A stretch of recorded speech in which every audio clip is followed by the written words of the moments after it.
Hi friends, எல்லாருக்கும் வணக்கம். மஹி அப்பாவோட பர்த்டே விலாக் தான் இது. ஒரு சின்ன விலாக். அவருக்கு 38 வயசு ஆகுது. நம்மளுக்கு கல்யாணம் ஆகிடுச்சு, குழந்தைங்க ஆகிடுச்சு அப்படின்னா நம்மளோட பர்த்டே செலிப்ரேட் பண்ணுறதுல அவ்வளோ ஆர்வம் காட்ட மாட்டோம். ஆனால் குழந்தையா இருக்கிறப்போ நம்ம பர்த்டே வர்றதுக்கு ஒரு 1 மந்த்துக்கு முன்னாடி இருந்தே என்ன ட்ரெஸ் எடுக்கிறது, எப்படி மேக்கப் பண்ணுறதுன்னு அவ்வளோ ஆர்வமாக பர்த்டே செலிப்ரேட் பண்ணுவோம். அப்புறம் வயசு ஆக ஆக அதுக்கான ஆர்வமும் ஆசையும் விட்டு போயிடும். ஆனால் மஹி அப்பாவுக்கு சின்ன வயசுலையுமே தன்னோட பர்த்டேவை செலிப்ரேட் பண்ணுறதுக்கான வாய்ப்புகள் கிடைக்கல. இந்த வயசுலையும் அவர் ஆர்வம் காட்டலை. இருந்தாலும் நாங்கள் ஒரு சின்ன செலிப்ரேஷன் பண்ணணும் அப்படின்றதுக்காக ஸ்மோக் ஹப் அப்படின்ற ஹோட்டல் போயிருந்தோம்.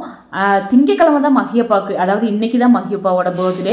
பட் நேற்றே நாங்கள் ஹோட்டல் போயிட்டு வந்துட்டோம். ஏன்னா திங்கக்கிழமை நாங்கள் நான்வெஜ் எதுவுமே சாப்பிட மாட்டோம் அப்படின்றதுக்காக. மஹித்துக்கும் ஞாயிற்றுக்கிழமை தான் லீவு. ஸோ நேற்றே நாங்கள் ஹோட்டலுக்கு போயிட்டு வந்துட்டோம். அந்த ஹோட்டலில் பர்த்டே செலிப்ரேட் பண்ணுறவங்க, வெட்டிங் டே செலிப்ரேட் பண்ணுறவங்களுக்குலாம் ஒரு சின்ன செலிப்ரேஷன் மாதிரி பண்ணுவாங்க. அவங்களே ஒரு சின்ன கேக் ரெடி பண்ணி கேக் கட் பண்ண வச்சு கொஞ்சம் ஒரு சின்ன செலிப்ரேஷன் நடந்தது. அது ரொம்ப ஹாப்பியாக இருந்தது.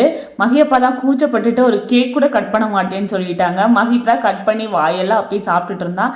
ஒரு சின்ன செலிப்ரேஷன், ஃபேமிலி டைம் அப்படின்னாலுமே கொஞ்சம் நல்லா என்ஜாய் பண்ண மாதிரி இருந்தது. அவ்வளோதாங்க எங்களோட பர்த்டே.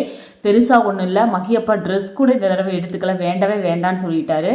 இது திங்கக்கிழமை மஹி அப்பாவோட பர்த்டே அன்னைக்கு. கொஞ்சம் ஸ்வீட்ஸ் மட்டும் வாங்கிட்டு வாங்க அப்படின்னு சொல்லிட்டு நான் ரெக்வஸ்ட் பண்ணதுனால கொஞ்சம் ஸ்வீட்ஸ் வாங்கிட்டு வந்திருந்தாரு. அவருக்கு என்னென்ன பிடிக்கும், அப்புறம் குழந்தைக்கு என்ன பிடிக்கும், எனக்கு கொஞ்சம் என்ன பிடிக்கும் அப்படின்ற பார்த்து வாங்கிட்டு வந்திருந்தாரு.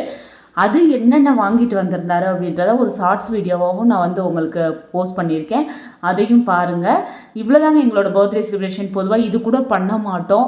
பட் குழந்தைன்னு இருக்கான் இல்லைங்களா, அவனோட ஹாப்பினஸையும் நாங்கள் பார்க்கணும்.